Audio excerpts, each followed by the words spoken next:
Hi, welcome to another episode of Wing Chun. I like to talk about weapons in this episode.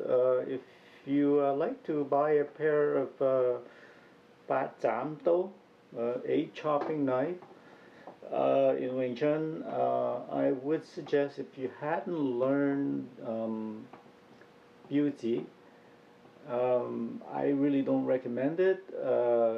But if you haven't learned, I think you should buy a pair of plastic ones or wooden ones, and you can have a lot of fun with that. And you can even make your own wooden ones by just taking a piece of plywood, cutting the shape out with a jigsaw, and play with that for a while before you're comfortable with it. And then once you've got to beauty, then it's really fun to buy a pair of batamto. Why? Because a lot of the move in beauty is very similar to the knife form. So it helps you a lot. If you're just in Silim Tao right away, a lot of the knife forms may not come to you as naturally as it would once you progress further. The difference between the butterfly knife and the batamto is that they are very similar, but the butterfly knife is usually for southern kung fu such as Hong Kun or Hong Guard, whereas the Wing Chun knives are for Wing Chun only, the batamto. The difference is that the butterfly knife is normally a little bit fatter and a little bit longer, and the guard itself is made more or less like a sword. And this part here, the D guard, is kind of flat, and its usage is very, very similar, but they use this more not together in conjunction with each other compared to the batamto. So their moves they're of more apart from each other. The left and right blade can be far apart from each other, and their movements, like in their martial arts, are wider and more spread out.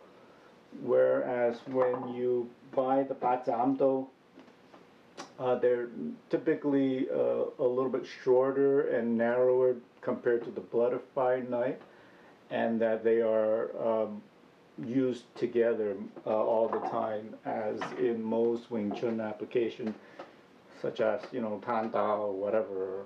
They're all used conjunction with each other. The thing you have to notice when you're buying weapons in general is that there are three types of weapons that you can buy. When I say weapons, I usually mean swords. There's the decorative kind, where it looks very ornate, beautifully crafted, but they're only for display to hang on a wall to look good. Um, they're not balanced, and the steel is not high quality. So that's one kind, a decorative kind.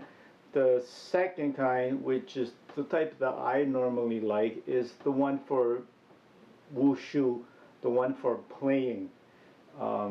Those are usually not made of hardened, tempered hard steel, but they are very well balanced, and they are balanced for playing. So you could really wield these instruments and use all your forms and explore what these weapons can use for. And they're generally a little bit lighter, but the key to it is that they are super well balanced, and that's critical. And those are the weapons you use to develop your forms, develop your knife forms, and develop your skills. And then there's the third kind of weapons that you can buy that are usually much more expensive, and they are the ones that are made with high quality steel that can cut through rock, brick, wood, and steel that is harder than other steel, so that when you clash with another sword, there's no dent on the blade. Those usually they come a couple $100. If you want to buy a pair of batamto that's high quality steel, they're usually $300-400, and they sometimes they come sharpened. So I wouldn't recommend anybody to play with those. I don't play with those because they're sharpened and they're way too dangerous. I mean, you might have a lot of fun with it at first, and you buy it and you find out, oh yeah, it cuts through a lot of things like cans and wood and metal. But then afterwards, you put them in the closet and you don't know what to do with it because they're just too dangerous to practice with. So I tend to advise people to buy swords that are well balanced. Those kind of you can really play with it, and they're not sharp at all, so that you can practice. And if you cut yourself, it's impossible to cut yourself with it. You might break some fingers or bones, but you can practice all day with it, and it's okay. The other thing with it is the length size, for one, is very important when you buy a batamdo. The length of the blade will correspond to the height of your body, or more or less the length of your arms. I have a chart here, so let's take a look at this chart here. The chart here, if you look on the your left side, if you're 5'8" and under, you should buy a blade that is around 11 inches long. It's very important. You go with the size. It's like skiing. Your certain height, you should get certain skis that are corresponding to your own height. When you get longer skis and you're shorter, it does not help you at all. So if you're 5'8" and under, is 11 inches. If you're between 5'8" and let's say 5'11", in the middle here, you should get some batamdo that are 12 inches long. And if you're taller than 5'11", you're like 6 feet away over, then the 13 inches would be good for you. Okay, so the other thing that you should be aware of is the handle. Most of these batamdos come in twin pairs, and they are cut in the middle so that it's three-dimensional on the outside, and what happens is on the inside, I don't know if you can see from this camera, but it's flat. The handle even itself is three-dimensional on this side, and it's flat on the other side. And there's a big problem with that. Like the size of the blade, also the handle is very important. It's like when you're playing tennis, you buy a tennis racket, it comes in different handle sizes. So if you don't have a correct handle for yourself and the size of your hand, it's no good to you. The problem with these is that when they're made half, this handle is actually cut flat. And what I did was I made a piece of wood, and I sanded the piece of wood. I glued the piece of wood on the other side and rewrapped it with the same wrapping here, so that it has a 3D handle and not a handle that cuts flat. Here's an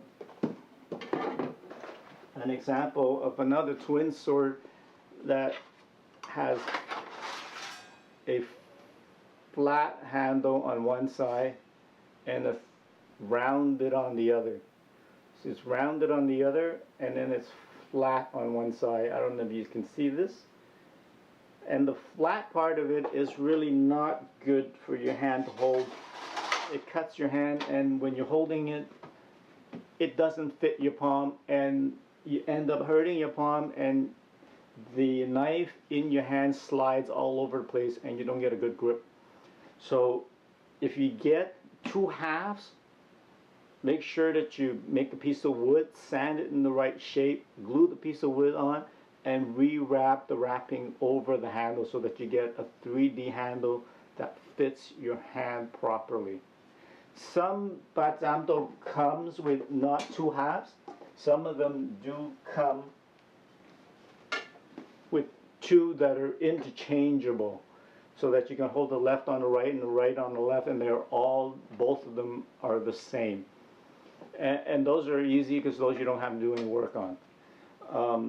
This particular pair that I bought came in 13 inches, and they were impossible to use.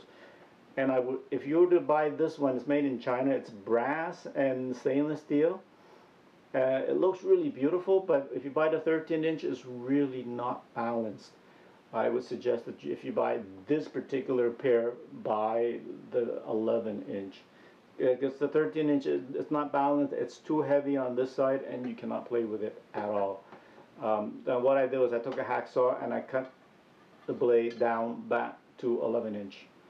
Because this is not hardened steel, it's relatively soft. It only took me like 5 minutes to hacksaw this shape back into the 11 inch that fits me perfectly. And I feel like there was a huge difference once I've cut them down to the 11 inch size. It's great. I think they made it for the 11 inch, and then when they went to the 13 inch, they just added the extra inches without balancing the guard to make it more heavier at the bottom.